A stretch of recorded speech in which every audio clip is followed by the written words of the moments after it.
Welcome back, my friend. The lamps are lit, the wind has quieted, and somewhere in the shadows the Niffler has found something shiny again. But this time, it's not gold. It's a story, and tonight, he's ready to share it with you. So settle in and listen closely. It begins like this. Hogwarts buzzed like a disturbed beehive, and Evan Bellamy, a sixth-year Hufflepuff, felt its hum in every fiber of his being. Christmas exams were just weeks away, and though he'd always been a diligent student, and easygoing Hufflepuffs rarely vied for the top spot, an internal unease clung to him. This morning it was particularly palpable. Charms class had just ended, leaving behind a faint scent of burnt feathers and the barely perceptible tinkling of shattered glass bells. Professor Flitwick, as always, had been incredibly patient, but even his good-natured, "Splendid attempt, Miss Dawson," couldn't silence the inner voice whispering, "You're not fast enough. You're not smart enough. You won't make it." Evan had always been like this. Not that he was slow, not at all. He was simply methodical, thorough. He liked to delve into details, double-check every fact, and grasp the essence of things. This made him a good friend and a reliable Quidditch teammate, but not always the quickest at written assignments or the most agile in practical exams. Now, with exams in every subject hanging over him like a sword of Damocles, this trait was becoming a constant source of stress. He had an astronomy exam requiring flawless memorization of constellation alignments and planetary movements, a potions exam where the slightest mistake could lead to a cauldron explosion, or worse, complete failure. And then there was the history of magic exam, which, despite Professor Bin's monotonous voice, demanded memorization of thousands of dates and events. "Evan, are you going to lunch?" His friend, Beatrice Triss Fletcher, pulled him from his thoughts. Triss, with her radiant smile and perpetually messy chestnut braid, seemed the embodiment of carefree spirit, though she was diligent herself. "Oh, yeah, Triss, just checking my notes." Evan quickly grabbed his parchment, hiding a few hastily sketched constellation charts. He didn't want Triss to notice his anxiety. "Astronomy again? Don't overwork yourself, Evan. You know you've got a good head on your shoulders, and you always manage to get everything done when you put your mind to it." Triss lightly patted his shoulder, and there was so much genuine Hufflepuff support in that gesture that Evan felt a little ashamed of his worry. "Just want to be sure," Evan mumbled as they headed to the Great Hall. During lunch, as the Great Hall was filled with chatter, the clatter of cutlery, and the aroma of roasted potatoes and meat, Evan tried to focus on his friends' conversations. But his thoughts constantly returned to unfinished tasks. He mentally reviewed his exam schedule, feeling a slight panic building in his chest. "I need time," he thought, staring at his plate. "More time than there is. If only I could just get a few more hours in the day." The thought was absurd, he knew, but it stubbornly spun in his head like a broken record, adding a taste of hopelessness to his anxiety. He looked up at the enormous enchanted clock above the high table, ceaselessly ticking away seconds, minutes, hours. It seemed so indifferent, so unchangeable.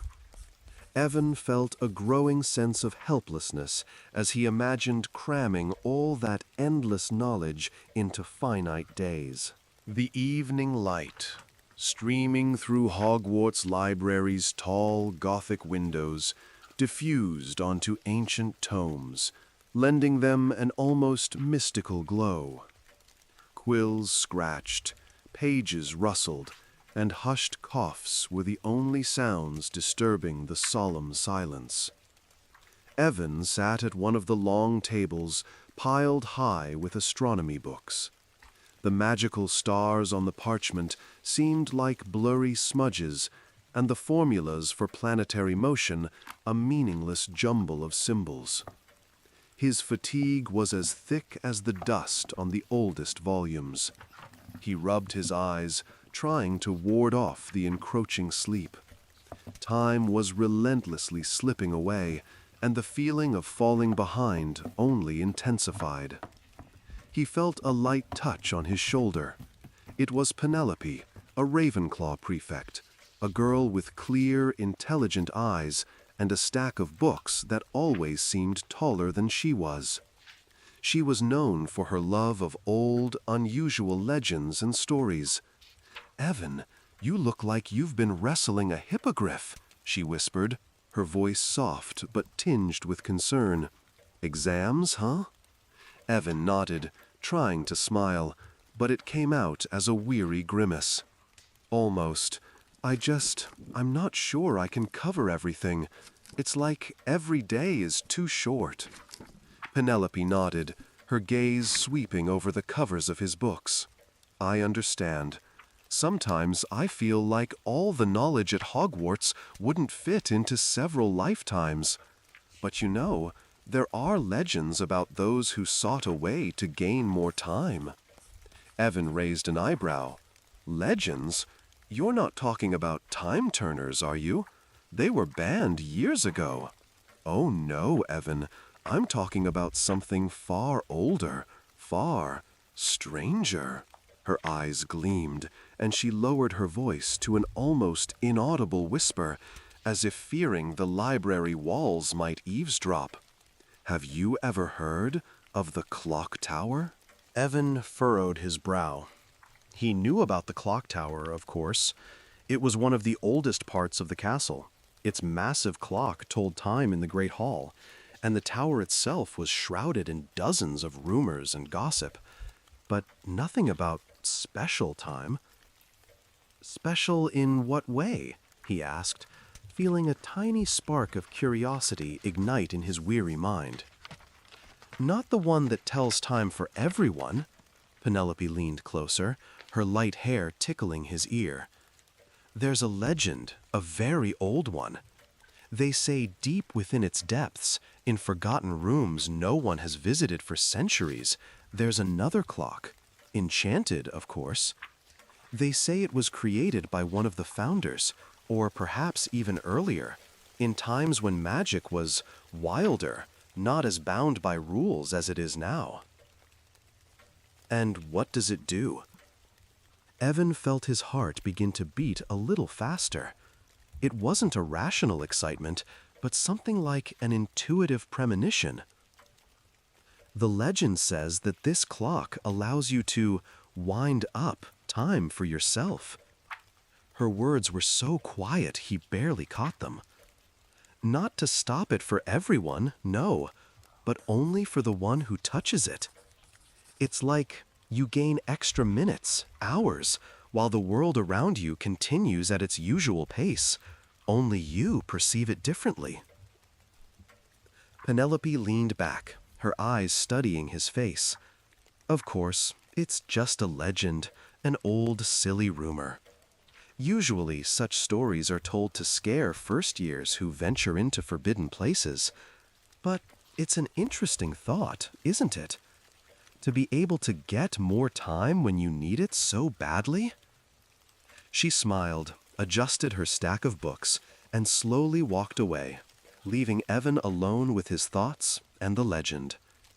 He looked at his astronomy notes, then at the large clock above the professors' heads. The chime of its pendulum, which had once seemed just a monotonous tick, now felt almost mocking. Wind up time for yourself?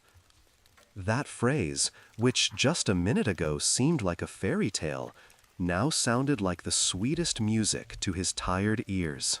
Night fell over Hogwarts, softly filling the towers and corridors, with a silence broken only by the gentle sigh of the wind outside the windows and the crackling of fires in the common room fireplaces.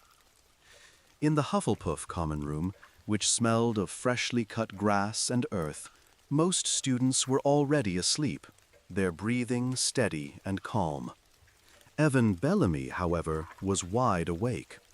He lay in his four-poster bed, watching the flickering firelight cast strange shadows on the ceiling.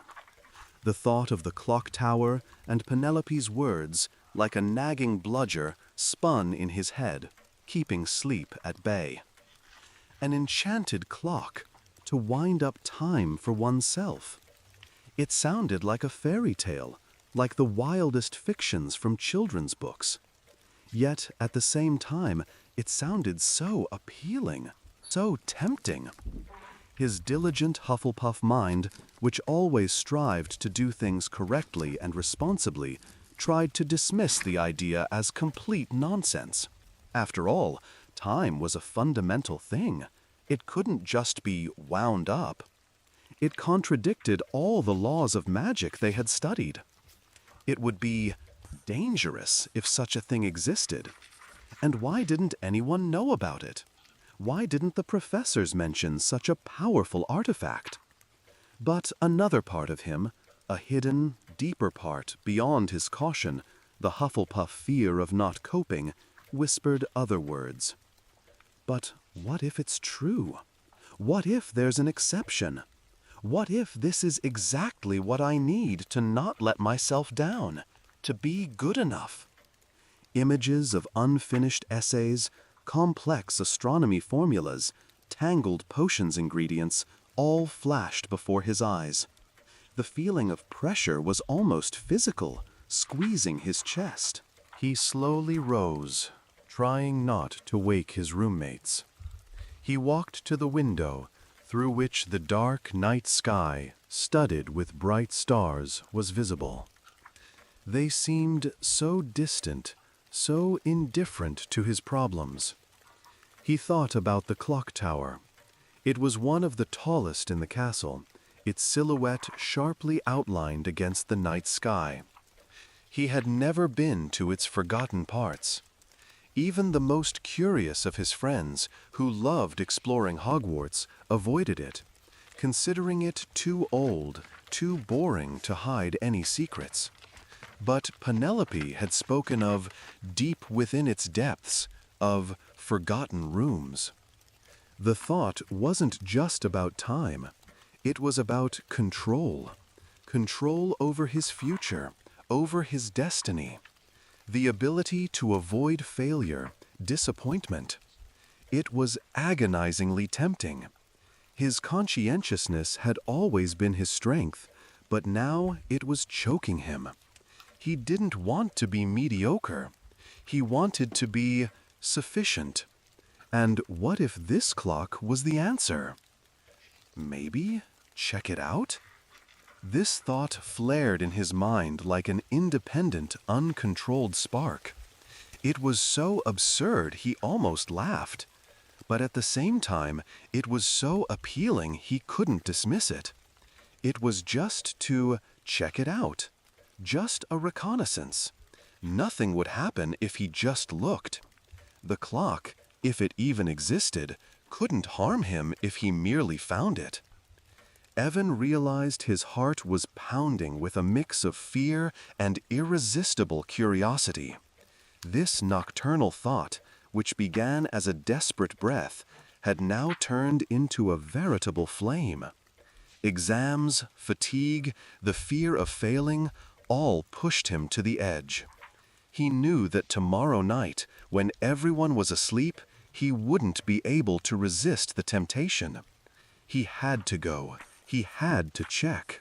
As the dormitories fell silent, sinking into deep slumber, Evan Bellamy carefully slipped out of his bed. The darkness was almost absolute, with only thin slivers of moonlight piercing through the gaps in the curtains, casting strange patterns on the walls. Evan's heart pounded in his chest like a small, frightened bird, but not from fear, from a mix of excitement and anticipation. Never before had he so boldly broken the rules. Hufflepuffs rarely engaged in nocturnal wanderings, unless it was to help someone or urgently deliver lost items. But this time, another force was guiding him, a desperate need for time and the allure of something beyond the ordinary. He crept past the beds of his sleeping roommates, each step quiet and cautious like a shadow. The warm, cozy air of the Hufflepuff common room gave way to the cold, damp breath of the castle corridors. The old stone walls, which had held thousands of years of secrets, seemed to whisper ancient mysteries to him. Evan moved instinctively, recalling all the rumors and half-forgotten tales of old passages and abandoned parts of Hogwarts. He knew the clock tower was one of the oldest and least visited parts of the castle, located in the south wing, almost bordering the Forbidden Forest. The corridors grew narrower and dustier. The usual torches didn't burn here, and Evan had to use lumos to light his way. His wand cast a trembling light on the faded tapestries hanging on the walls, depicting scenes from ancient battles and mythical creatures. The air here was heavy and damp, smelling of old wood, mold, and something indescribably ancient. He passed closed, long-forgotten doors that looked as if they hadn't been opened in centuries. Around every corner, he expected to see a ghost floating through a wall, or a cat hissing in the shadows. But there was only silence and a relentless ticking that grew louder, like a distant but inexorable metronome. Eventually, he emerged into the place Penelope must have meant, a dead end where the corridor abruptly terminated in an old, locked oak door. It was massive, scarred with deep scratches, and looked as if it hadn't been opened since the Middle Ages. There was no handle, only a heavy, wrought iron ring. This time, however, Evan noticed something else. On the door's surface, amidst the wear, faintly etched symbols were visible. They weren't runic signs, but rather intricate, intertwined depictions of an hourglass, an Eastern dragon holding a pearl, and an endless loop. Beneath them were 3 small circular depressions, each the size of a coin. Evan strained to listen. Somewhere behind the door, something was ticking relentlessly, louder than ever before. It was a different ticking, not the one echoing in the great hall. It was deeper, more resonant, almost alive. The legend, Penelope, it was truly here. His Hufflepuff mind, accustomed to practical approaches, began to analyze. 3 depressions, 3 symbols. This resembled ancient puzzles or protective charms. He tried touching one of the symbols, then a depression. Nothing. He attempted a light alohomora. The lock didn't even flinch, magically repelling the charm. Something more was needed, something that corresponded to the essence of these symbols. Evan recalled his lessons in ancient runes and arithmancy. An hourglass, time. A dragon, power, wisdom, but also eternal motion, infinity. An endless loop, cyclicality, continuity. What could be endless and, at the same time, connected to time? The very essence of time. He closed his eyes, trying to focus, not just on logic, but on feeling. If he were the castle's creator, what would he want this place to symbolize? This wasn't just a door. It was an entrance to a place that distorts time. One needed not only to open it, but also to demonstrate an understanding of time. From the depths of his memory, he pulled a fragment of an ancient poem Penelope had once told them about the history of time. Time flows like a river, unstoppable and boundless. Its beginning is oblivion, its end is infinity. Only the breath of wind through the sand, measuring minutes, can give an idea of its true essence. "The breath of wind," Evan whispered. He remembered how sometimes in charms class they learned to create the smallest, barely perceptible breath of wind to move a light feather. This charm, Ventus, was one of the simplest, but it required extreme precision. Evan raised his wand. He carefully aimed it at the first depression, corresponding to the hourglass symbol. He inhaled deeply, focusing on the sensation of time flowing like sand. "Ventus," he whispered, directing a faint but constant stream of air directly into the depression. "Nothing," Evan frowned. "Too weak, or not the right kind of flow?" He focused again. He needed to create an eternal, endless movement like the flow of time. He repeated the spell, but this time he imagined the wind not just pushing, but continuously swirling inside that depression, as if in a tiny, endless loop. This time, as he uttered "Ventus" with greater intent and precision, the first depression glowed softly with a blue light. Following it, the second one, symbolizing the dragon, lit up. Evan understood. The dragon wasn't just power. It was an ancient power that governed time and infinity. This required old, fundamental magic. He quickly recalled a spell they had studied for summoning something deep and ancient, something related to the very essence of things, not just their form. Evoco. It was a spell for awakening.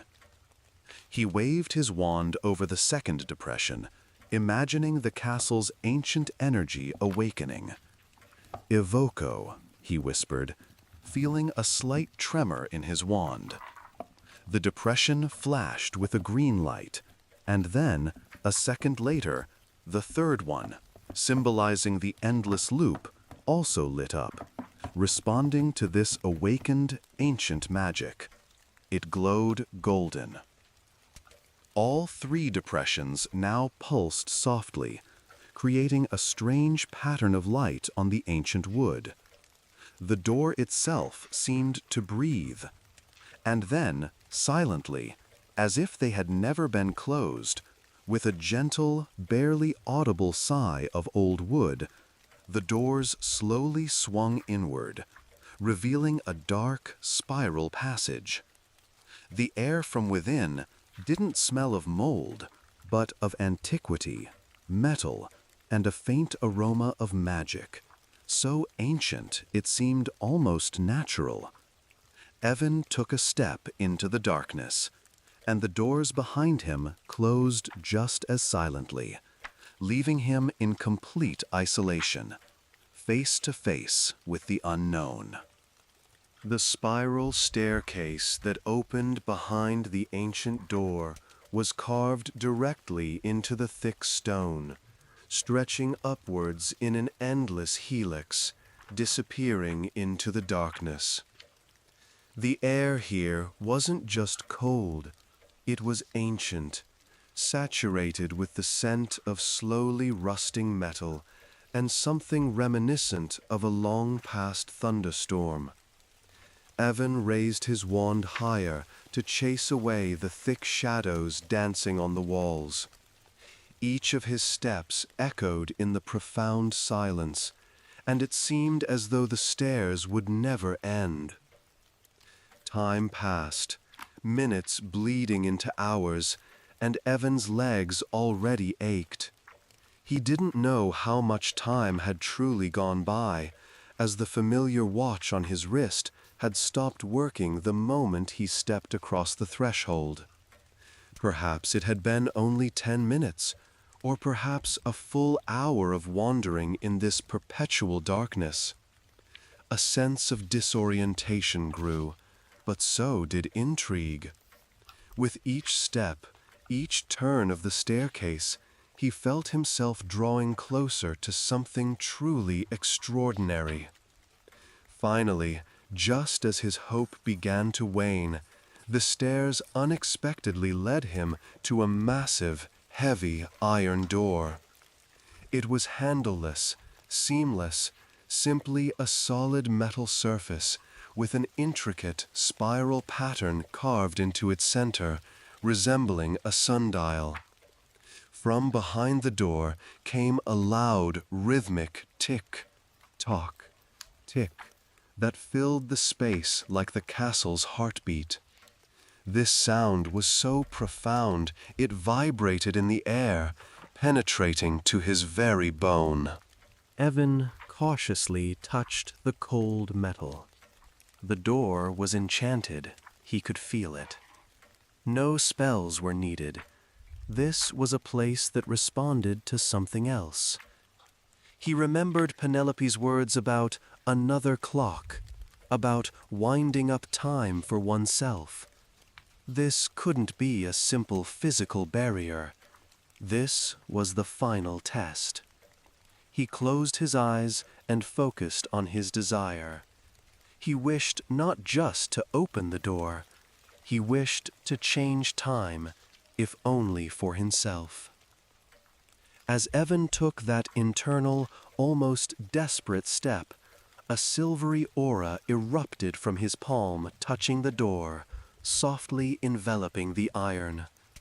The spiral pattern on the door began to rotate slowly, its lines glowing with a soft, pulsing light.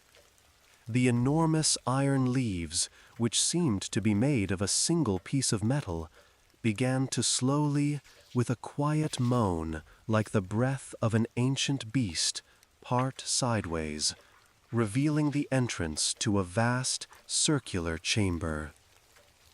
He stepped inside and held his breath. The room was grand, several Hogwarts floors high, its walls dissolving into darkness far above. And at its center, illuminated by a single, unearthly beam of moonlight piercing through an invisible opening in the ceiling, stood an immense clock. This was no mere clock. It was a masterpiece of art, mechanics, and ancient, powerful magic. Its face was made not of glass or metal, but of some dark, gleaming obsidian that absorbed light, yet reflected it from within. There were no familiar numbers, only intricate, glowing runes that shimmered with all shades of blue and purple. The colossal hands, each the length of a broomstick, were forged from pure silver and copper, and they moved with such a slow, majestic creak that it seemed as if they themselves commanded time. Each second they marked echoed with a deep, resonating thud that filled the entire tower, permeating Evan's very soul. Beneath the dial, like the clock's heart, hung a colossal pendulum, crafted from crystal, pulsing with a soft, golden light with each slow swing. This pendulum was unlike any Evan had ever seen. It didn't move uniformly, but with a subtle, pulsating rhythm, as if breathing, like a living creature. The oscillations were so fluid that it seemed they bent space around them. The air around the clock was saturated with magic, so dense it could almost be felt. It shimmered like hot air above a flame, and emitted a faint scent of ozone and something sweet, reminiscent of old wood and wild honey. Evan felt the hairs on his arms stand on end, and his wand, still glowing, seemed to pulsate in unison with the clock. Around the clock, on its massive supports, intricate engravings were woven. Again, symbols of time, eternity, unfolding spirals, and moving stars. But the main feature was the strange, almost hypnotic power emanating from the mechanism itself. It was a feeling that time here wasn't just flowing. It was breathing, alive, and it could be felt, touched. Evan stepped closer, mesmerized. His fear had completely vanished, replaced by pure, unadulterated awe. He forgot about the exams, about his anxiety, about everything that had brought him here. There was only him and this incredible, enchanted clock. He felt his mind struggling to comprehend the scale of this magic. This was something more than just an enchanted object. This was a portal to the very essence of time. Evan stood before the enormous clock, holding his breath.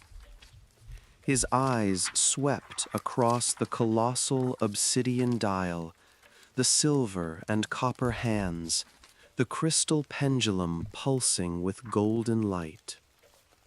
Each loud thud of time's passage felt like an earthquake in his chest, and Evan felt his own heartbeat begin to synchronize with this majestic rhythm. The magic here was almost visible. It shimmered in the air, creating a faint ozone scent and a sensation as if the space around the clock was slightly distorted. His caution, usually so inherent to his Hufflepuff nature, was almost completely overshadowed by pure, unadulterated curiosity and awe. This was more than just a magical artifact. It was something alive, something that breathed time itself. He was drawn to it like a moth to a bright flame. Evan's hand, as if of its own accord, slowly rose and reached out to the crystal pendulum, which swayed gently before him. His fingers, cold and trembling, carefully touched the smooth, cool surface of the crystal. The moment he touched it, a strong but not painful electrical jolt ran through Evan's entire body. It was like 1,000 tiny sparks piercing every cell. A soft, golden light emanated from the crystal pendulum, flooding the entire room and forcing the shadows to retreat. And at that very instant, Evan felt something change. It wasn't a sensation of being transported through time or that space had warped. No, it was much subtler, much more personal. The world around him slowed down. Not so much that he could see individual dewdrops falling or every speck of dust in the air. No, it was a subtle, barely perceptible slowing. Each chime of the clock seemed a little longer than before. The air felt thicker, and his own movements lighter, smoother, as if he were moving through water while the world around him was ordinary air. Evan took a step, then another. It felt like he could cover more distance in the same amount of time. His thoughts began to clear, his mind worked faster, as if he had been given an unexpected surge of energy. He felt the watch on his wrist, which had previously been inactive, give a faint tick, and Evan looked at it. The hands were moving, but strangely. The second hand, which always moved smoothly and relentlessly, now made barely perceptible pauses between each of its movements, as if skipping microscopic segments of time. These pauses were so small they were almost impossible to notice, but Evan saw them, felt them. It was as if the world continued its usual movement, but for him, Evan, time had stretched, giving him these tiny, imperceptible moments of extra existence. He ran a hand through his hair. Before, he always felt like he was chasing a departing train. Now, he felt he could get off the train, look around, and jump back on again. It was an unparalleled feeling, a sense of advantage he had never experienced before. Evan realized he should have returned to the dormitory long ago.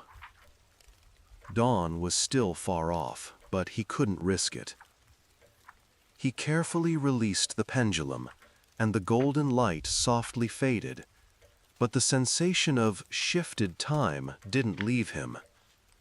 It remained within him, like an invisible whisper promising more. He turned back to the iron doors, which opened just as silently. He quickly descended the spiral stairs, and although his legs still felt tired, they moved lighter, faster. The castle corridors seemed even darker and quieter than before. When he finally slipped into the Hufflepuff common room and climbed into his bed, he felt his heart still pounding. But it was no longer from fear or anxiety. It was from incredible excitement and anticipation. He lay down, closed his eyes, and realized with surprise that there were still several hours until sunrise, and his own internal clock seemed to have given him a few more precious moments. He felt more rested than he had in weeks. Thoughts of the exams were still there, but now they didn't cause panic. Instead, there was a sense of control, an almost predatory sense of advantage. "I'll make it," Evan whispered into the darkness, his words filled not with familiar hope, but with a new, inexplicable confidence. When McGonagall gave the command to begin, Evan felt his internal rhythm shift.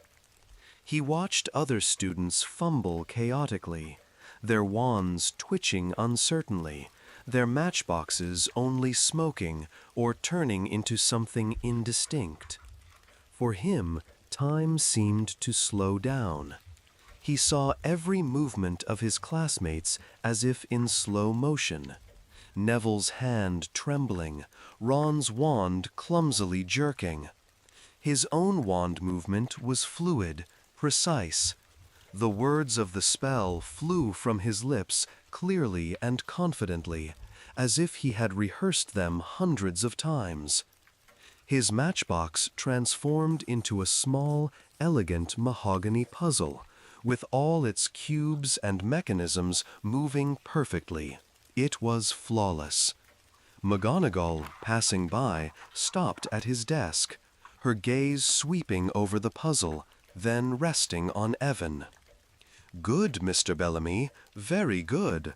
Her voice was, as always, restrained, but it held a note of approval that made Evan's heart flutter with joy. "Your precision this morning is impressive." He felt that sensation of shifted time again. It was subtle, almost imperceptible, but it was there, like a slight, pleasant feeling. The lesson seemed shorter than usual. When the bell rang, Evan was surprised to find that he had not only perfectly completed the task, but had also managed to review the next topic in his textbook while others were still struggling with their matchboxes. Next was History of Magic. Usually, this lesson was torture for Evan, as Professor Binns' monotonous voice, barely audible drifting through the blackboard, always made him drowsy. But today, as Binns lectured on the Goblin rebellions, Evan felt his mind operating at full capacity. Every word, every date, every fact seemed to hang in the air a moment longer, allowing him to grasp and remember them effortlessly. He managed to take detailed notes, supplementing them with additional information from his own memory that surfaced without any effort. Tris Fletcher, sitting next to him, glanced at his parchment. "Wow, Evan, you've written so much. I can barely keep up with him. Is he talking faster today, or is it just me?" she whispered, her messy braid barely brushing his shoulder. Evan smiled faintly. "I don't know, Tris. Maybe you're just tired?" He felt a slight guilt for the small lie, but at the same time a strange, pleasant sense of control. Every lesson, every assignment gave him this feeling. He managed to review all his essays, rewrite his astronomy notes, and even find time for extra reading in the library, which had previously been simply impossible. By evening, he wasn't just ready for the exams, he felt he had exceeded expectations. The fear of not making it gradually dissipated, replaced by a quiet, growing confidence. His usual level of anxiety, which had been a constant background to his life, seemed to diminish. He felt calmer, more collected. The world around him hadn't changed, but his perception of it had. He saw more, heard more, understood more. It was as if he had been given magical glasses that allowed him to see the hidden details of time moving around him. He felt as though time had become his ally, not his enemy. And all thanks to one accidental touch of the pendulum. The days following Evan's first visit to the clock tower flew by in a strangely accelerated rhythm. While for the rest of Hogwarts, time continued its usual, relentless march, for Evan it stretched, granting him unexpected, precious moments. He woke up each morning feeling fully rested, as if he'd slept extra hours, though his roommates looked as perpetually sleepy as ever. In class, he felt a step ahead of everyone. Even during Professor Flitwick's most complex charms lectures, where other students clutched their heads trying to keep up with his rapid explanation of new wand movements, Evan saw every gesture as if in slow motion. He could ponder spells, visualize their effects, and only then, when others were still trying to grasp what was required of them, his wand would already be executing flawless movements. It was a strange, almost addictive feeling. The sensation of, "I can do more," was incredibly alluring. It replaced the constant anxiety that had weighed him down. No more frantic reviews of notes before bed. No more worry over unfinished essays. He could complete tasks faster, with higher quality, and, most importantly, he had time for extra reading in the library, which had previously been simply impossible. His visits to the clock tower became more frequent. At first, he went every other day, then every evening. Each touch of the crystal pendulum amplified this feeling of stretched time. He noticed that with every touch, with every winding, he felt an even deeper connection to the clock. It was no longer just a chance discovery, it was becoming a ritual. He navigated the dark corridors with a surprising ease that unnerved even himself. The fear of being caught diminishing with each successful trip. He knew every creaking floorboard, every turn, every shadow that might conceal Filch or one of the professors. He began to use his time for more than just studying. One evening, he spent extra hours perfectly polishing his Quidditch goggles, as if he could see every speck of dust settling on the lenses and could remove it with absolute precision. Another time, he helped Tris find a lost book in the library, using his accelerated perception to quickly scan the shelves while she searched more slowly. When she exclaimed, "How do you do it, Evan? You're just a wizard," he merely smiled, feeling a pleasant surge of pride. He even found time for his favorite long walks around the Hogwarts grounds, which had previously seemed like a luxury he couldn't afford. He could spend hours observing the trees in the Forbidden Forest, the flow of the Black Lake, watching the slow unfurling of flower buds in Professor Sprout's greenhouses. For him, it was a time for peace, for reflection, for savoring moments that for others would flash by in an instant. However, he noticed something peculiar. Although time slowed for him, the world around him seemed to accelerate in his memories. For instance, he clearly remembered watering the flowers in the Hufflepuff common room just yesterday. But today, as he passed them, they seemed a bit wilted, as if not 12 hours, but a whole day had passed. Or, when he looked at his astronomy textbook, which he had just been reading, some pages seemed slightly yellowed at the edges, as if left in the sun much longer. These were microscopic details he wouldn't have noticed before, but his heightened time perception allowed him to see these subtle but constant shifts. He didn't give it much thought. It was probably just his imagination, or a lingering effect of his vanished fatigue. It was a small price for such a great advantage. The feeling of control that the clock offered was too sweet to give up. Evan understood that this was a secret he could never reveal. But this mystery, this special power he had gained, was what made him special. And he was beginning to believe he could control it. The pleasant feeling of "I can do more" continued to accompany Evan. But with each passing day, it became less pleasant, transforming into something strange and unsettling. The microscopic glitches that Evan had previously dismissed as fatigue or imagination began to occur more frequently, becoming more noticeable. One morning, as Evan sat at breakfast in the Great Hall, he noticed that his toast, which he had just spread with marmalade, suddenly looked a bit staler than it should.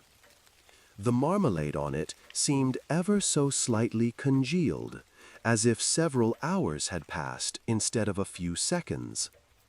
He shrugged, deciding it was just the way the light was hitting it, or perhaps he was too focused on his own thoughts. However, similar small details began to accumulate. During potions class, as Professor Slughorn monotonously but clearly dictated the ingredients for the draught of forgetfulness, Evan, as always, managed to write down every word, and his notes were impeccable. He felt incredibly efficient. But when he looked up to check if Slughorn had made any additional movements, he noticed that the flask on the professor's table, which had been clean a second ago, was now covered with a thin layer of dust, as if it hadn't been touched for a long time. It was almost imperceptible, but for Evan, whose senses were heightened by his shifted time, it was clearly visible. He blinked, and the dust vanished, leaving him bewildered. Was his own perception beginning to fail him? The most disturbing incident occurred during Quidditch practice. Evan, as the Hufflepuff seeker, always relied on his speed and ability to anticipate the snitch's movements. Thanks to the clock, he felt he could see the snitch's movements a moment earlier than other players, giving him a significant advantage. Today, he was extremely focused, his eyes tracking every flicker of the golden glint. He spotted the snitch flying past his Ravenclaw opponent's ear. Evan lunged after it, feeling the wind whistle in his ears. He was sure he had caught the snitch. His fingers closed around something hard and light. He cried out in triumph, raising his hand to show his prize. But instead of the golden snitch, his hand held only an old, time-darkened leaf that had torn from a tree and was swirling in the air.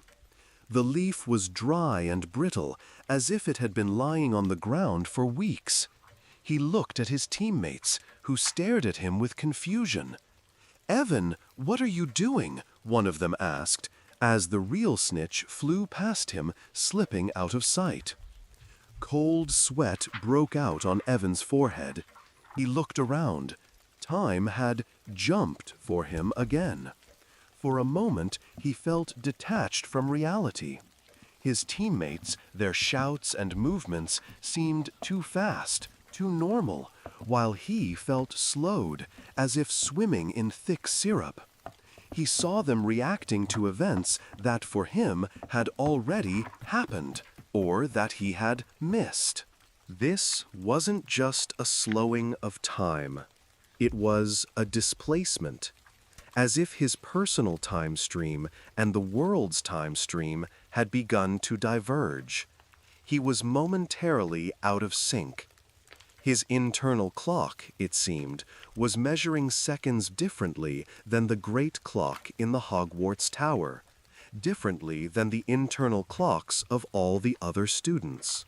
When practice ended, Evan felt mentally, rather than physically, exhausted.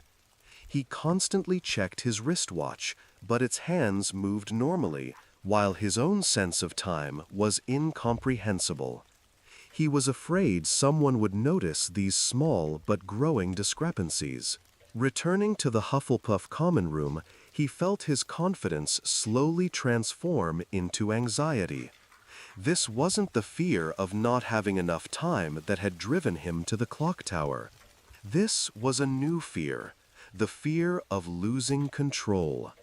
He had gained an advantage, but at what cost? He was beginning to understand that the clock didn't just grant extra minutes, it distorted his own perception of reality, and this distortion was starting to break down. The thought of exams was still in the back of his mind, but now it was less important than the realization that he might be playing with something much bigger and more dangerous than he had imagined. The anxiety that had surfaced after the Quidditch incident was just the beginning. With each passing day spent under the clock's influence, Evan felt an irresistible pull towards the tower. It was like a hunger, a thirst that only another touch of the crystal pendulum could quench. His Hufflepuff diligence, once the source of his worry, now turned against him. He wanted to be good enough, and the clock promised to make him better than everyone else. Exams were approaching, and the pressure mounted. Professors began handing out final assignments and reminding students of the importance of preparation. This fueled his addiction. While other students stayed late in the library, groaning with fatigue, Evan simply smiled. He knew he had a secret advantage. He could return to his room, wind up time, and gain hours unavailable to others. His visits to the clock tower became almost daily, and sometimes even twice a day, at night and early in the morning, before others woke. Each time he touched the pendulum, he felt the same electrical jolt run through his body, and this sensation of shifted time became increasingly pronounced. He wasn't just seeing things a little slower, he was seeing them in microscopic detail, inaccessible to others. For example, in herbology class, when Professor Sprout demonstrated the cultivation of pulsating vines, a rare, highly sensitive plant that changed color and released spores for only fractions of a second, requiring perfect timing for collection.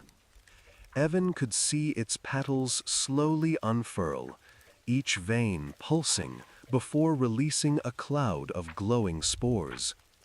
He noticed the slightest color changes in the leaves that indicated its state and knew the exact moment to act. For other students, it was a test of their reflexes and intuition. For him, it was simply a sequence of observations and actions. He could collect the spores with perfect precision, while others missed the best moments. "Mr. Bellamy, your work with the pulsating vines is simply marvelous. I'm impressed by your attention to detail and precision in collection." Professor Sprout smiled genuinely, her face smudged with dirt, and her voice carried genuine pride. Evan felt a surge of pride. He was better. He began to apply this advantage beyond academics. For example, during chess games with other Hufflepuffs in the common room, he could think several moves ahead of his opponent, seeing all possible variations, while his friends only contemplated their next move. This allowed him to win almost every game, and he felt his confidence grow, along with his secret pride in his unique ability. He started planning his time with mathematical precision, using every extra minute for maximum efficiency. If he needed to read a chapter from a book, he could do it 3 times faster than anyone else, absorbing information with incredible ease. If he needed to write an essay, he could review it, proofread it, rewrite it, and then check it again, without feeling the pressure of time. However, along with this sense of advantage came something else. Evan noticed that he was spending more and more time alone. His friends, like Triss, continued to live in their normal time stream, while he was always a step ahead or a step behind, depending on how he looked at it. Conversations with them, though pleasant, seemed somewhat slow to him. He felt his connection to the world around him becoming thinner, as if he were viewing everything through a transparent yet present barrier. He began to feel a slight dizziness when he returned from the world of wound-up time to the normal one. His head ached slightly, and sounds seemed sharper than they should be. It was like the effect after staying underwater for too long, when your ears feel muffled and the world seems muted. This was the first hint that the price for his advantage might be higher than he imagined. But the desire not to let himself down, the desire to be better than others, was stronger than these first, barely perceptible warnings. The more Evan wound up time, the more frequently he noticed strange anomalies. At first, they were barely perceptible details. His dinner plate in the Great Hall taking a moment longer than usual to cool. The ink in his quill drying faster than he could write. Or the flowers in the Hufflepuff common room, usually fresh, now appearing slightly faded, as if they had been cut several days ago, though he remembered them being brought in just yesterday. It was intriguing to observe other students. They lived in their normal time, but to Evan they seemed to operate at a different speed. He saw professors' movements become slightly slower, their words dragging, granting him extra moments to formulate a response. This allowed him to answer questions with unusual precision, outperforming others. He became not just a good student, he became exceptional. However, these peculiar observations weren't limited to minor details. One morning, as he descended the main staircase, he noticed something truly unsettling. A painting on the wall, depicting a smiling witch waving to passers-by, suddenly looked different. Its colors seemed a bit faded, and the canvas cracked, as if centuries, not hours, had passed. When he blinked, the image momentarily returned to its usual vibrant appearance, then faded again. It was like a flicker, as if reality for him was switching between two different time streams. His internal clock, once his faithful ally, now seemed inconsistent.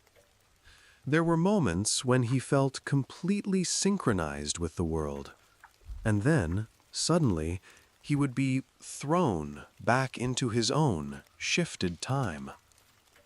It was like an unpredictable pendulum that refused to obey his will. He began to notice this not only with static objects. When he spoke with Triss, her words sometimes seemed slightly delayed, like an echo. He could answer her questions even before she had fully formulated them, but then he had to hold back so as not to seem strange. He saw her reactions, her facial expressions, and then, a fraction of a second later, she would utter what he had already read on her face. It was peculiar, but at the same time, it intensified his feeling of detachment. These flickers became more frequent.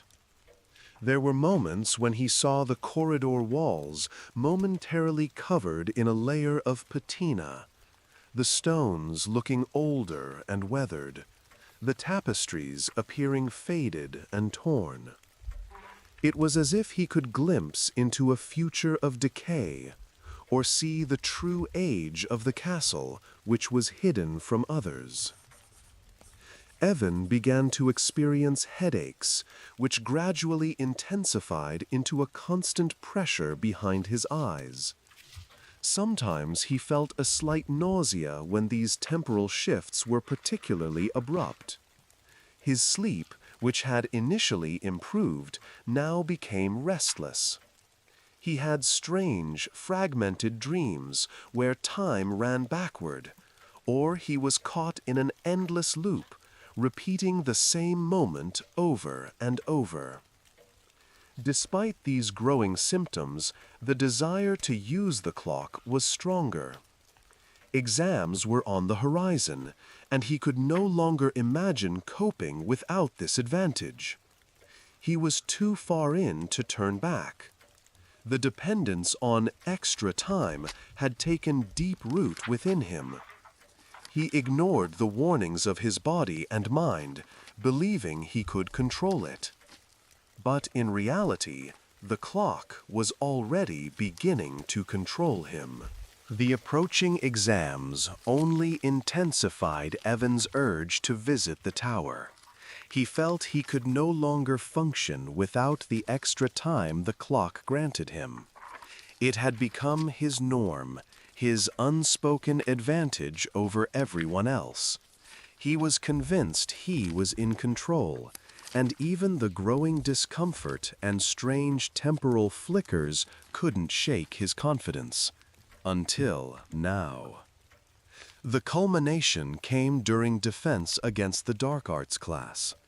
Professor Snape, with his usual gloomy expression and sarcastic tone, stood before the class, his gaze sweeping over the students as if searching for the slightest sign of incompetence.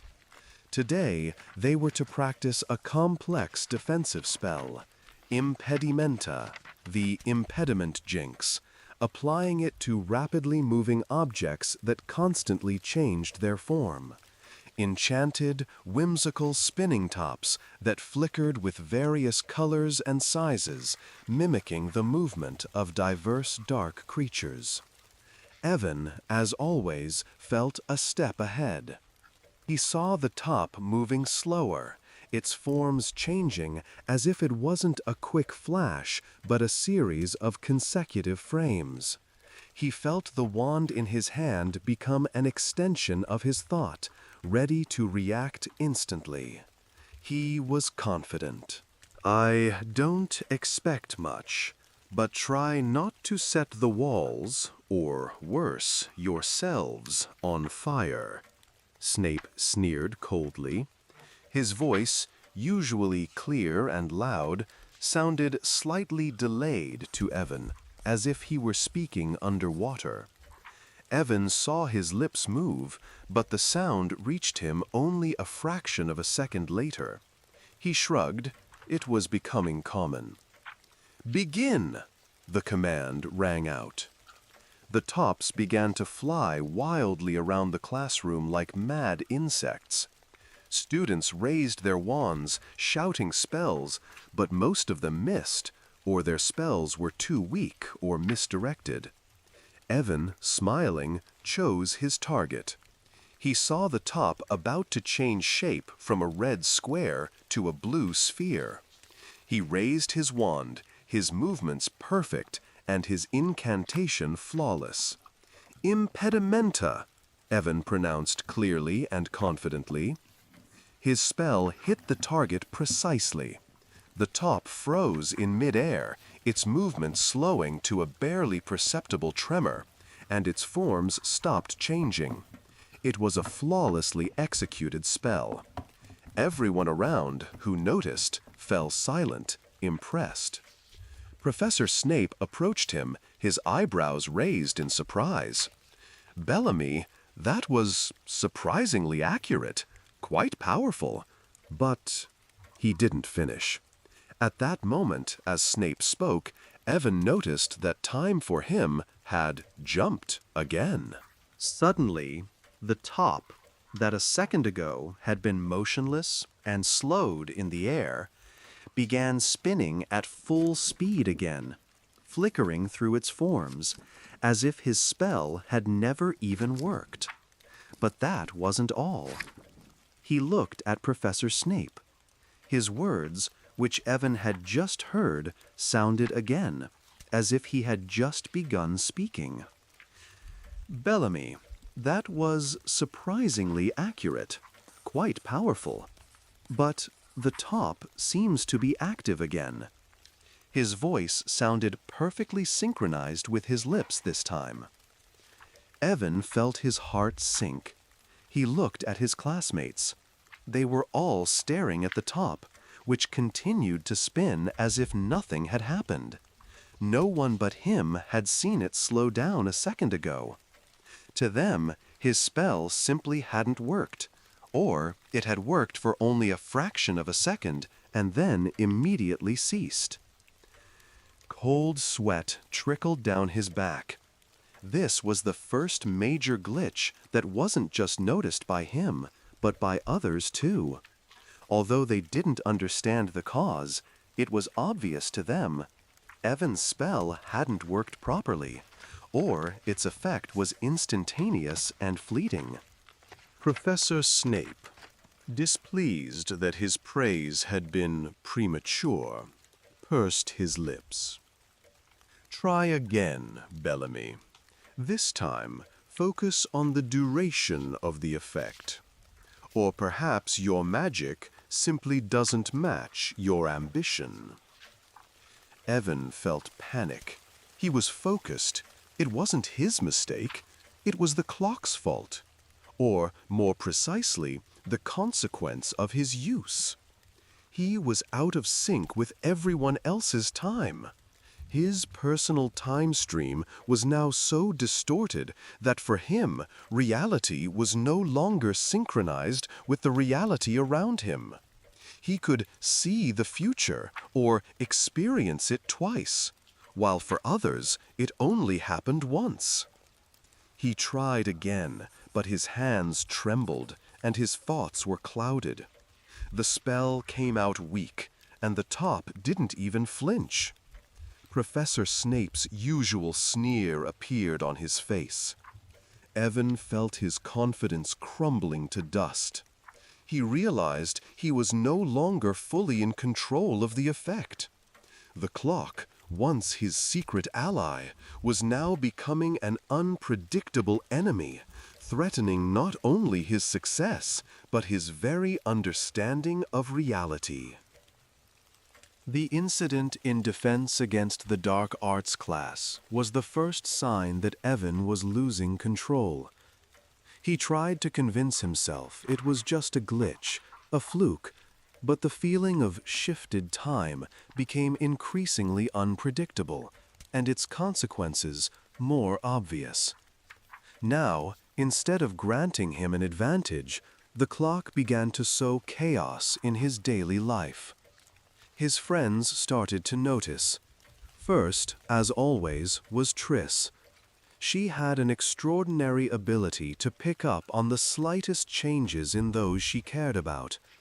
One evening, as they sat in the Hufflepuff common room by the fireplace, Evan, as usual, was intently reading a potions book, absorbing information at the speed that had become normal for him. Triss, braiding her chestnut hair, suddenly looked at him. "Evan, you've been disappearing lately." Her voice was soft, but genuinely concerned. Evan looked up from his book, trying to appear nonchalant. "Disappearing? What do you mean? I'm here, as always, studying for exams." "Yes, but you're not really here." She leaned closer, her gaze direct and scrutinizing. "You're sitting with us, but at the same time, you're miles away. You've become strange, and you've gotten very thin. Do you even eat?" Evan felt his heart constrict. It was true. The temporal shifts were exhausting him, and the constant internal effort to stay synchronized with the normal world was draining. Sometimes he missed meals because, to him, lunch had already finished, even though for others it was just beginning. Or he would arrive at classes feeling he had already experienced them, and so he wouldn't listen. "I'm just really focused on the exams, Triss. You know how important this is to me." Evan tried to smile, but it came out strained. "But you've never been like this. Before, you worried, but you were always present. Now, you seem to vanish for a few minutes, then reappear." Triss ran a hand over his face, her touch cool. "And sometimes your eyes, they're so empty, as if you're looking right through me. Are you okay, Evan? Have you been going out at night?" The last question hit him like a thunderclap. He hadn't told anyone about the clock tower. He thought his nocturnal excursions were unnoticed. "No, I haven't been going anywhere," Evan snapped, pulling away. "You're just imagining things. You should go. Get ready for your own exams, Triss. Don't worry about me." Triss stood up, her face saddened. "I am worried, Evan. You're my friend. If you need help, just say so." She slowly walked away, leaving Evan alone with his book and a growing sense of guilt. He felt an invisible wall rising between him and his friends. They lived in one time, and he lived in his own, distorted one. This separated them. He could no longer fully understand their jokes. Their conversations sometimes seemed strangely accelerated, and he missed key moments. It wasn't just inconvenient, it was painful. He had always been valued for his reliability and presence, but now he seemed to be becoming a ghost in his own life. His friends' warnings, though indirect, rang like a bell. They had noticed. This meant he was no longer concealing his secret as well. Or, worse, his displacement was becoming so significant that its influence was spreading beyond his own perception, touching even their reality. Triss's concern was just the beginning. The glitches in Evan's perception of time became more frequent and less controllable. His personal time now sharply diverged from Hogwarts' universal time, and this began to manifest much more noticeably than just stale toast or faded flowers. It happened in potions class. Professor Slughorn, a stout, jovial man with a magnificent mustache, who seemed particularly spry this morning, watched as students attempted to perfectly brew a draught of forgetfulness, a potion requiring extreme precision in mixing ingredients. Evan, thanks to his shifted time, could see how slowly drops of solution sank to the bottom of the cauldron, how the potion's color changed, noting every minute alteration. This allowed him to add ingredients with flawless accuracy, outpacing the other students. Slughorn slowly made his rounds, his broad smile beaming as he praised students for their progress. When he reached Evan's desk, Evan was just about to add the final ingredient, strands of sunlight gathered at dawn. Slughorn paused nearby. "Ah, Mr. Bellamy, your potion, surprisingly, looks almost viable. Very good, my boy." His voice came, unexpectedly to Evan, with a strange delay. He saw Slughorn finish the phrase, but the sounds of his voice only reached Evan a fraction of a second later. It caused a slight dizziness. Evan reached out to add the strands of sunlight, but the moment his fingers touched the ingredient, he felt time jump again. For him, in his own perception, he had added the ingredient and saw the potion perfectly complete, turning a vibrant purple. He even heard Slughorn momentarily hum in his own strangely delayed time stream. But then, for everyone else, and now for himself, reality corrected itself again. The strands of sunlight were still in his hand, and the potion in the cauldron suddenly smoked, releasing an unpleasant, acrid fume that made other students cough. His perfectly purple potion became cloudy and dirty gray.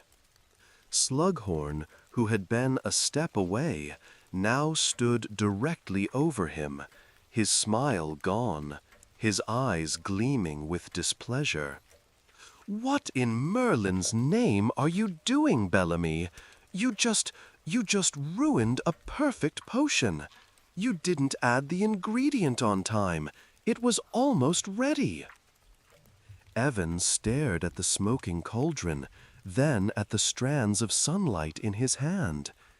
He was sure he had added them. He had seen the potion change color. But for Slughorn and the others, it hadn't happened. To them, he had hesitated. He had missed the critical moment. I added it, sir." Evan felt panic constrict his throat. His voice was hoarse. "No, you did not, Bellamy." Slughorn leaned closer, his face mere inches from Evan's, his gaze radiating a rare sternness. "Your addition was a full second too late. A second, Bellamy. In potions, a second can cost a life. Or, in your case, an excellent grade." Slughorn stepped back, his massive figure casting a shadow over Evan, leaving him alone with his smoking cauldron and a feeling of utter dread. He couldn't synchronize. His own sense of time, which was supposed to be his advantage, was now making him inattentive, late, and ultimately incompetent in the eyes of his professor. He was seeing a future that didn't come to pass, or experiencing a past that didn't happen for others. The incident in potions class stunned Evan. He spent the rest of the day in a haze, his consciousness constantly switching between his time and the real time of the world around him. His headache became a throbbing pulse, and the nausea was constant. He barely waited for classes to end to escape from prying eyes and immerse himself in seemingly safe solitude. After dinner, which he barely touched, Evan wandered through the empty corridors, trying to find solace or at least an explanation. His feet instinctively led him to the library. Perhaps he was looking for old legends there, recalling Penelope's words. And, as luck or fate would have it, she was there. She sat at the same table as that evening when she first told him about the clock tower, engrossed in a large tome. "Penelope," Evan croaked, approaching her. His voice was almost inaudible. She looked up, her intelligent eyes immediately noticing his state. The books she was reading seemed to be on ancient runes and astronomy, disciplines often related to the study of time and space. "Evan, you look not well." Her usual calm demeanor shifted to concern. What happened? Evan couldn't hold back.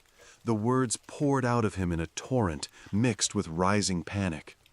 He told her about the defense class, about potions, about how his spell seemed to work, then didn't, how the potion changed color, then turned gray. He spoke of time jumping, of delayed voices, of objects around him aging. He didn't mention the clock tower directly, but his words were so desperate that the implication was obvious. Penelope listened to him, her face growing paler. When he finished, she slowly closed her book. Her eyes, usually shining with curiosity, were now filled with deep concern. "Evan," she whispered, her voice barely audible. You found it, didn't you? The clock tower? You touched its pendulum?" Evan lowered his gaze, nodding. I just wanted a little more time to catch up. I was sure I could control it." Penelope leaned back in her chair, her gaze fixed on the distant wall. "That legend, it's not just about winding up time, Evan. That's only part of it. Old legends, they are rarely that simple. The clock I told you about isn't just a mechanism for acceleration. It's a portal between temporal planes." She sighed deeply. "I've read about similar artifacts. They don't give you more time within the confines of your own reality. They shift you, rip you from your own time stream, and throw you into a warped parallel one. You live in your own faster world, while the world around you continues at its normal pace. And the longer you stay there, the more these two streams diverge." "Diverge?" Evan's voice trembled. "Yes. At first, it seems like an advantage. You see everything slower. Your mind works faster. But then, when your brain tries to synchronize with the normal world, glitches begin. Your memory starts to get confused. You see what hasn't happened yet for others, or what has already passed. It's like looking at the world through a cracked mirror that constantly changes reflections. And over time, this can lead to complete desynchronization." What does that mean?" Evan felt a chill run through him. Penelope looked at him, her eyes full of pity. "It means you can lose touch with reality, Evan. You can get stuck between times. Your body will be here, but your mind, it will wander between past, present, and future. You will become a ghost in your own life, unable to interact with the world, unable to return to full synchronization." She stood up and took his hand. Her touch was warm and sincere. "This isn't something you can control, Evan. It's not a spell. It's primordial magic, the magic of time itself. And it demands a price. If you don't stop this immediately, you could lose yourself." Penelope's words sounded like a death sentence. Lose himself. This was worse than any exam failure, worse than any disappointment. Evan suddenly grasped the full horror of the situation. He wasn't just on the verge of failing exams, he was on the verge of losing his own consciousness, his very self. Penelope's words echoed in Evan's head like a death knell. Lose yourself, a ghost in your own life. These phrases resonated like a curse. The fear he had felt before, the fear of not making it to exams, seemed like a childish game compared to this new, all-encompassing dread. He had scared Penelope. He felt himself drifting away from Triss. His advantage had turned out to be a trap. The first thing Evan tried to do was simply stop going to the clock tower. He decided to just tough out the days until exams, relying on his own knowledge as he had before. It seemed like a logical solution, the only way to regain control. However, it proved more difficult than he imagined. Every day without visiting the tower was torture. His brain, accustomed to accelerated perception, now desperately tried to adjust to the normal pace. Sounds seemed too loud, people's movements too fast. His headache became unbearable, as if his head were clamped in a vice. He constantly felt dizzy and nauseous, and this prevented him from concentrating on anything.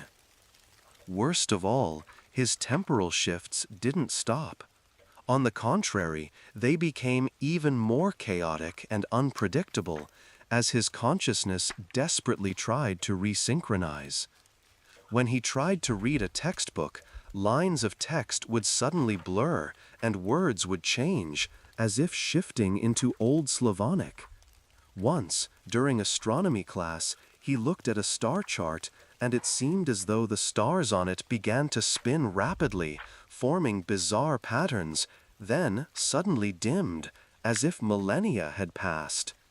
He closed his eyes, and when he opened them again, the chart was normal. His memory also began to falter. Sometimes he would forget what he had done minutes ago, or he would confuse events that hadn't happened yet with those that had already passed. He might start a conversation, then forget what he was talking about. He missed several important announcements made by Professor McGonagall because, to him, her voice seemed to vanish and reappear, skipping important fragments. His friends noticed he was only getting worse. Triss tried to talk to him, but Evan was too bewildered and frightened to explain anything. He merely waved her off, closing himself off. He felt he was losing control not only over time, but over his own mind. Every minute without the clock's influence was a trial for him. It felt like he was slowly but inexorably going mad. The fear of losing himself that Penelope had spoken of became a terrifying reality. He could no longer study normally, could no longer communicate. The exams, which a week ago had been his biggest priority, now seemed insignificant compared to this dreadful, growing disorientation. He realized that simply stopping his visits to the tower wasn't enough. His body and mind were already bound to shifted time. He needed something more. He needed a way to reverse it all. And he realized the only one who could help him was Dumbledore. Panic surged. Every breath felt like a struggle. Every glance at the world, a trial. Evan couldn't take it anymore. The attempt to simply ignore the clock tower had only worsened his condition, trapping him in chaotic temporal shifts. He felt his mind tearing apart and knew he needed help. Help from someone who could understand what he was going through and who possessed enough knowledge and wisdom to solve such a problem. His legs, despite his overall weakness, carried him to the headmaster's office. It was a desperate move, as no one approached Dumbledore with such personal problems, especially not with secrets that violated all school rules.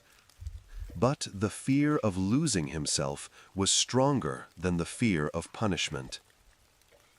Evan stopped before the gargoyle guarding the entrance to Dumbledore's office.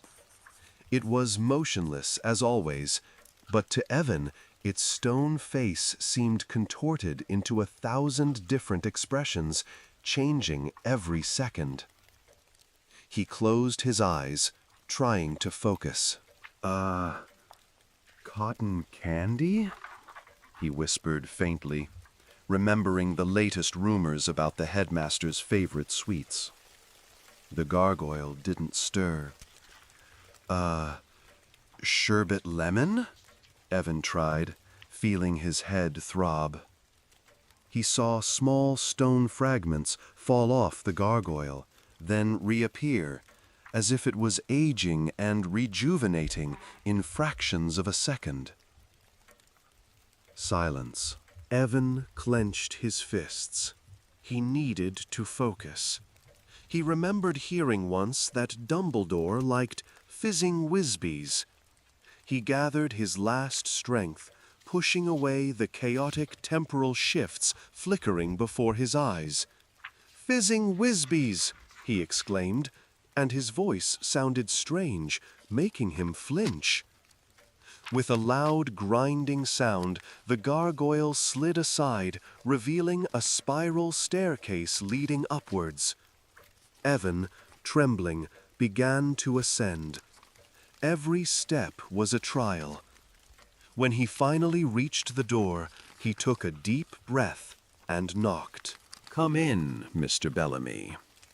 Dumbledore's calm, deep voice resonated from inside, as if he had been expecting him. Evan entered the office. It was as he remembered, full of strange silver instruments that hummed softly, old books, and portraits of former headmasters dozing. Dumbledore sat at his desk, his long silver beard flowing over his robes, and his blue eyes, sparkling through his half-moon spectacles, were surprisingly attentive and piercing. He looked utterly unperturbed, as if seeing Evan through all his temporal distortions. "Please, have a seat," Dumbledore gestured to the chair before the desk. Evan barely managed to lower himself into the seat. "Professor, I need help," the words tumbled out of him, interspersed with short, ragged breaths. I did something very bad, and now I can't stop it." Evan began to tell his story. He spoke of the clock tower, of the pendulum, of his desire for more time, of the feeling of advantage. And then, with greater despair, he recounted how everything began to unravel. The delayed voices, the aging of objects, the glitches in classes, how his memory began to fail him. He even mentioned Penelope's words about losing himself and a ghost in his own life. Dumbledore listened to him silently, his face showing no emotion, but his eyes were incredibly intense, seemingly seeing every detail of his suffering. When Evan finished, exhausted and humiliated, Dumbledore merely tilted his head slightly. "The clock tower," Dumbledore said softly, and Evan flinched. "An ancient, dangerous place. It's not surprising you found it, Evan. Its magic responds to desperation, to the desire to control that which is beyond human mastery." He paused. "I have always known of the mechanism's existence, but I never thought anyone would dare to activate it. It is not merely a time accelerator, my boy. It is the heartbeat of time itself within this castle." Dumbledore sighed. and a flicker of sadness crossed his eyes. You have, in essence, bound yourself to its rhythm. You tore yourself from your normal time stream and cast yourself into a parallel one. And now your consciousness is attempting to reconcile this divergence, which is causing these painful glitches. Can I fix it? Evan asked, his voice barely audible with tension. Dumbledore slowly rose, walking to the large window through which the dark night sky was visible. Fix it, yes, but it will not be easy, my boy. Time is a river that flows in only one direction. Even the most powerful wizards can only briefly influence it, but never control it completely. You have disrupted that flow. He turned back to Evan, his blue eyes gleaming. There is only one way to attempt to restore balance. You must counteract the clock's action. It took your time, distorting it. You must sacrifice your time to find yourself again. Evan stared at Dumbledore, his heart pounding wildly. Sacrifice my time? What does that mean, Professor? Dumbledore walked away from the window and returned to Evan, his eyes gleaming with deep wisdom. Every magical interference has its price, my boy, especially when it concerns fundamental forces like time. You took time you didn't have, distorting your own reality. Now, to return to balance, you must give it back. Not literally, of course, but through conscious self-limitation. He approached his desk, picked up what looked like an old gilded hourglass, but without sand inside. The first thing you must do is completely stop visiting the clock tower. No touching the pendulum, no winding up. It will be painful, I know. Your body and mind have grown accustomed to this accelerated rhythm. You will feel reality becoming too fast, too blurry.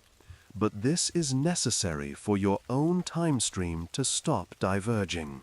Dumbledore set down the empty hourglass and took a small, silver-bound wristwatch from the desk, looking very ancient. Second, and this is the most difficult, you must consciously slow yourself down. Do everything not just at a normal pace, but even slightly slower than before. You must learn to feel every moment, to live it fully, not to rush through it. For example, you will spend no more than the allotted time in each class, even if it seems to you that you have finished everything earlier. You must remain in the classroom until the very end, even if the task is already completed. Evan felt his chest tighten. But exams, Professor, I won't make it. That was the reason why I... Precisely, Dumbledore interrupted him, his gaze gentle but firm. That is your sacrifice. You must relinquish your advantage and prioritize it over yourself. Your goal now is not to ace your exams, but to resynchronize yourself with the world. You must accept that you might not achieve everything that once seemed easy to you. You must realize that being good enough is already a victory, not perfectly flawless. Dumbledore walked up to Evan and placed his slender hand on his shoulder. I cannot promise you it will be easy. Your body will rebel, your mind will slip. But with time, if you are consistent and patient, you can regain your perception. You will return to your own time. What if I can't? Evan asked faintly. Dumbledore's face grew serious.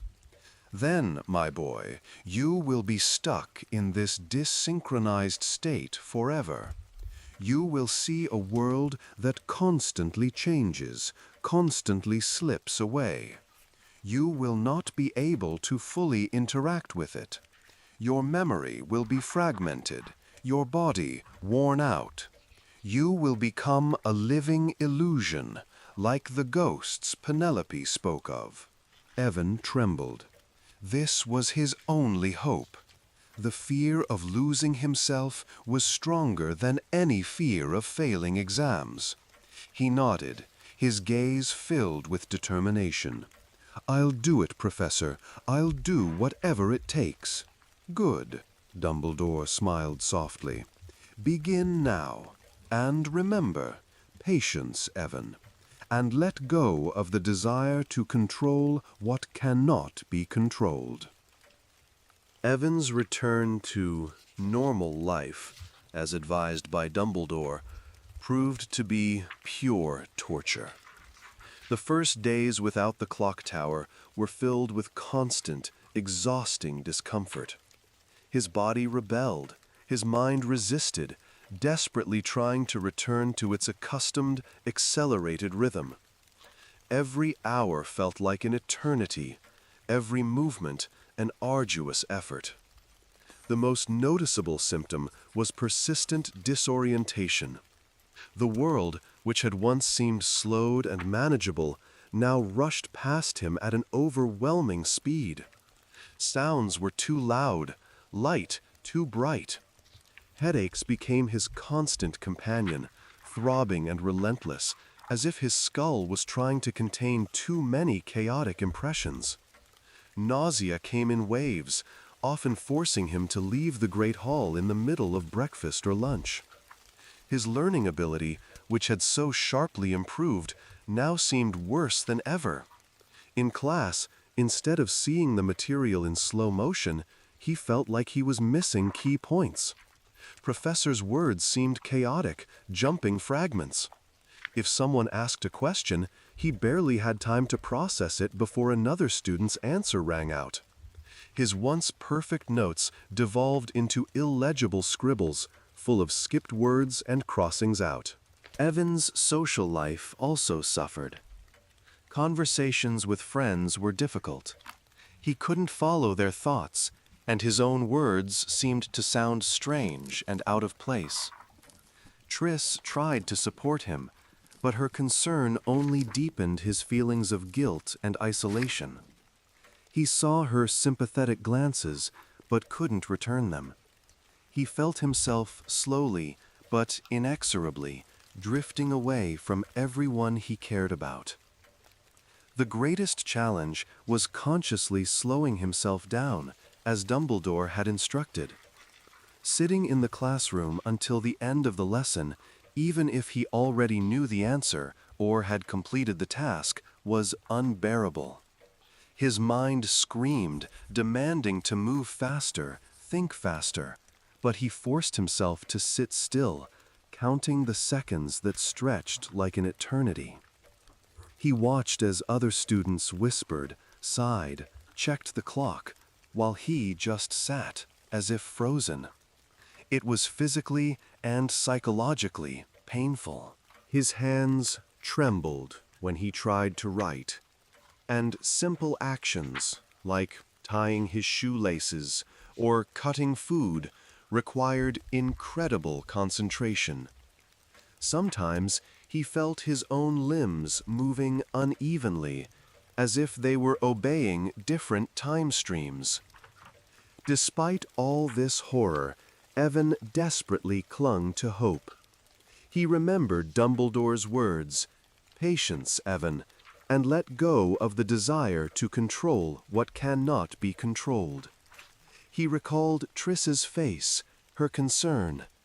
He didn't want to become a ghost in his own life. He wanted to return. He wanted to be normal.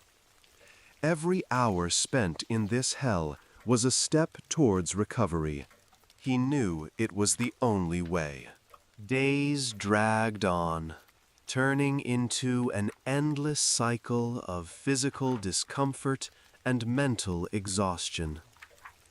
Evan continued his struggle, clinging to Dumbledore's words like a lifeline.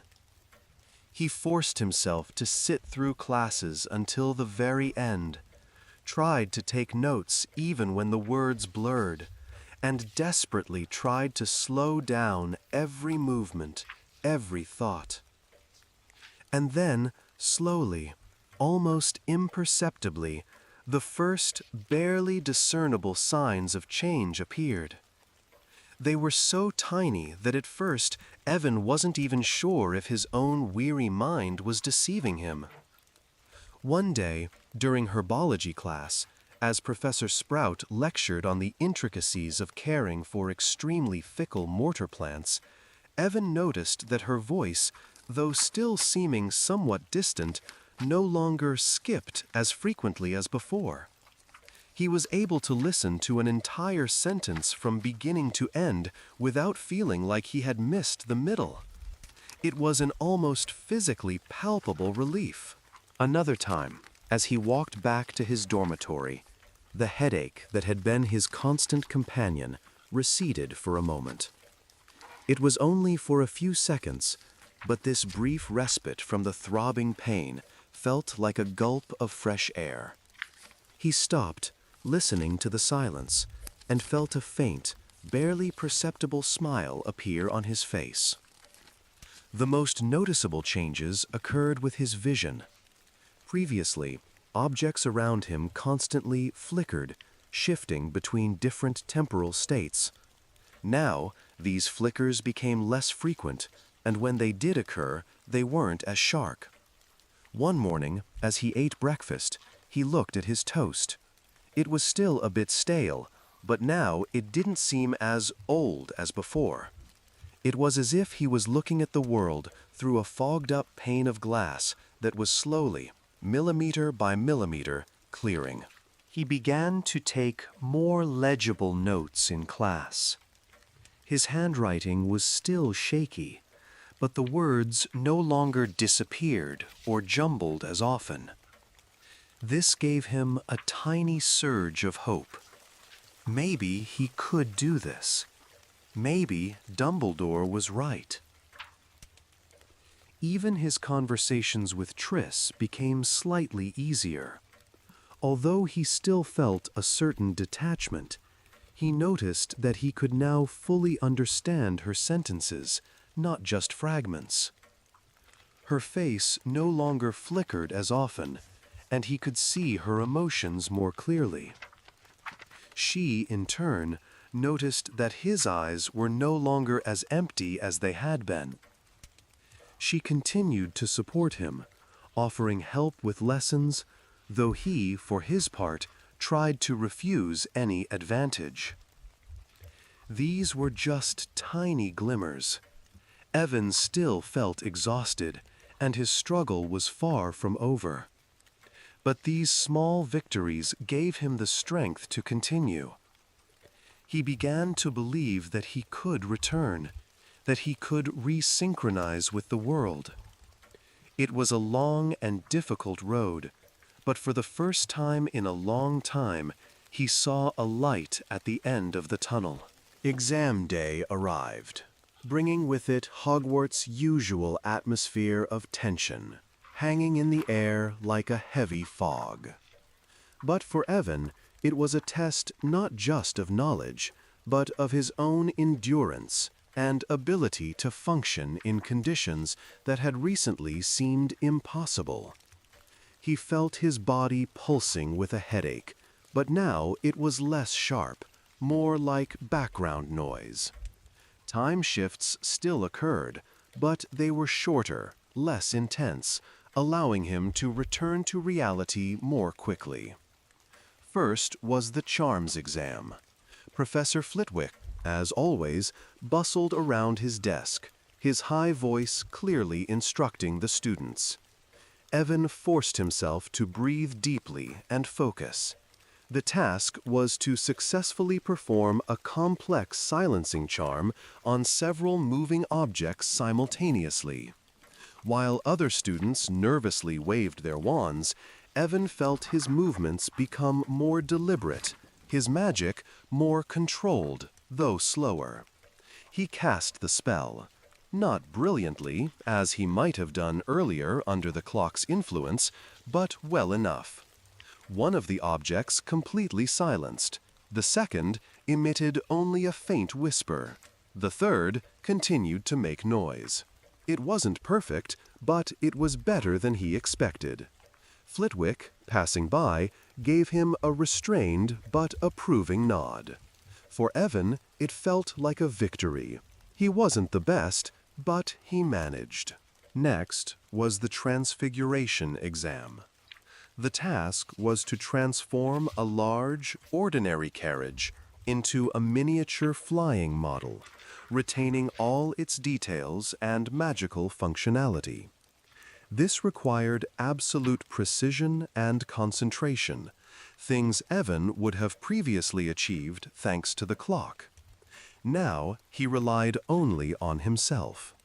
He worked slowly, meticulously, checking every wand movement, every incantation. He felt his thoughts once again begin to fall into a clearer structure rather than jumping chaotically. When the exam ended, his model carriage wasn't as flawless as that mahogany puzzle. It had small imperfections. Its wings seemed slightly uneven. But it flew. Not as fast as it could have, but it flew. McGonagall merely nodded, her gaze attentive, but expressing neither disappointment nor particular enthusiasm. It was a solid, acceptable. And Evan was satisfied. He hadn't given up. He had gotten through it. The history of magic lesson, which had always been torture for him, turned out to be the easiest. Professor Binns' monotonous voice no longer made him drowsy. Evan could now simply listen, without trying to rapidly analyze or memorize. He allowed the words to simply flow, and strangely, the information settled into his memory much better than during the days of chaotic shifts. He even managed to recall a few dates that seemed to have been lost. When the last exam ended, Evan felt completely exhausted, but at the same time strangely calm. He didn't know his grades, and, most surprisingly, he almost didn't care. What mattered wasn't how he performed on the exams, but that he was recovering. He felt like he was the master of his body and mind again. The headache had almost vanished, the nausea had receded, and his perception of the world had become much more stable. Triss approached him, her face full of concern. "How are you, Evan? I saw how hard it was for you." Evan looked at her. Her face, her voice, everything was clear, synchronized with him. I think I'm okay, Triss," he smiled genuinely. "I managed. Not like before, but I managed." He felt the burden that had weighed him down begin to dissipate. He understood that being good enough was not a failure. It was a true victory. A victory over his own fears, over addiction, over a distorted reality. He had lost his advantage, but he had found himself. After the exams, as the clamor and tension of the school year began to subside, Evan had time for reflection. He sat by the window in the Hufflepuff common room, looking out at the green lawns stretching towards the Forbidden Forest. Now that the chaotic temporal shifts had almost completely ceased, and the headache had faded into a faint memory, he could clearly analyze the events of the past few weeks. He recalled his desperation before the exams, his desire to be better, to gain an advantage. This desire led him to the clock tower, a magical artifact that promised an easy solution to his problems. At first, it truly seemed like a miracle. Extra time, heightened perception, a feeling of omnipotence. He remembered how easily he studied the material, how flawlessly he completed tasks, how he won at chess. It was an intoxicating sense of control that he had so lacked.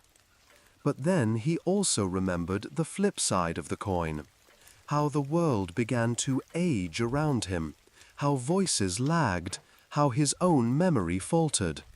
The moment in Defense Against the Dark Arts class when his successful spell turned into a failure for everyone else, and then in Potions class when his potion smoked, even though he was sure he had done everything correctly.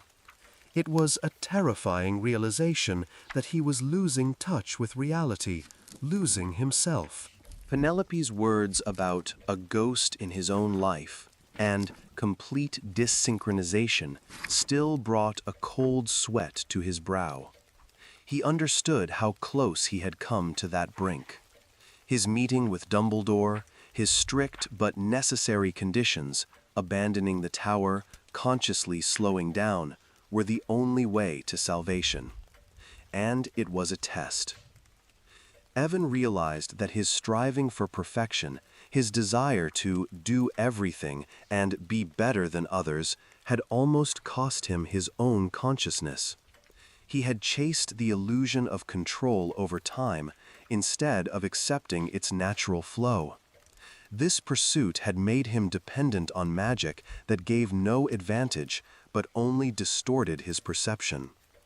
He recalled how difficult it was for him to sit in classes, forcing himself to stay until the end, how he fought the urge to move faster, think faster.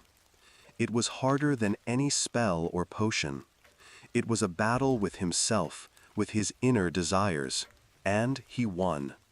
Not by getting the highest grades on his exams, but by regaining his peace of mind and synchronization with the world. His exam grades turned out to be mediocre. Some acceptable, some exceeds expectations. It was below his previous standards, but it was enough to pass. Surprisingly, it no longer caused him despair. On the contrary, he felt relief. He had passed his exams by relying on his true abilities, not on deceiving time. The weeks after the exams were a time of slow but steady recovery. Evan felt his mind and body resynchronizing.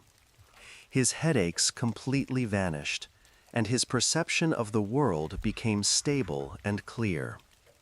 He could once again fully converse with his friends, enjoying their discussions instead of feeling like a detached observer.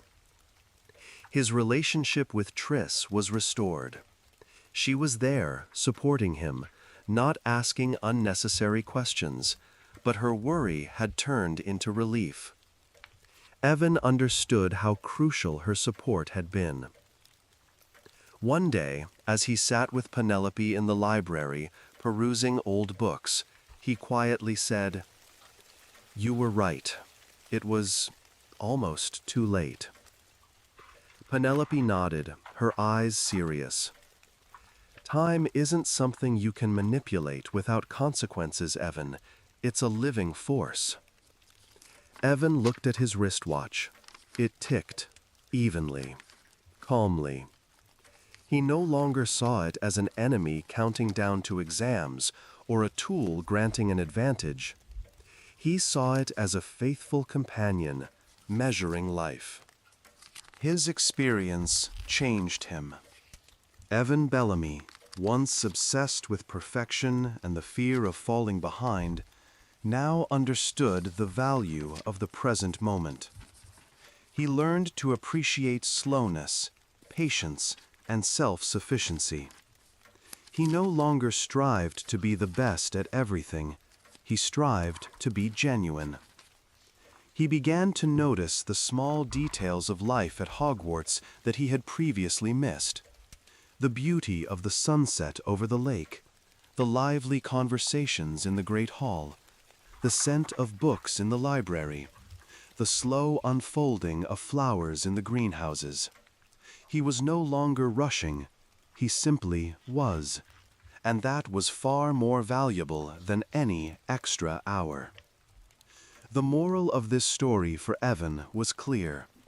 The pursuit of artificial advantage that disrupts the natural order of things always comes at a price, and that price can be too high.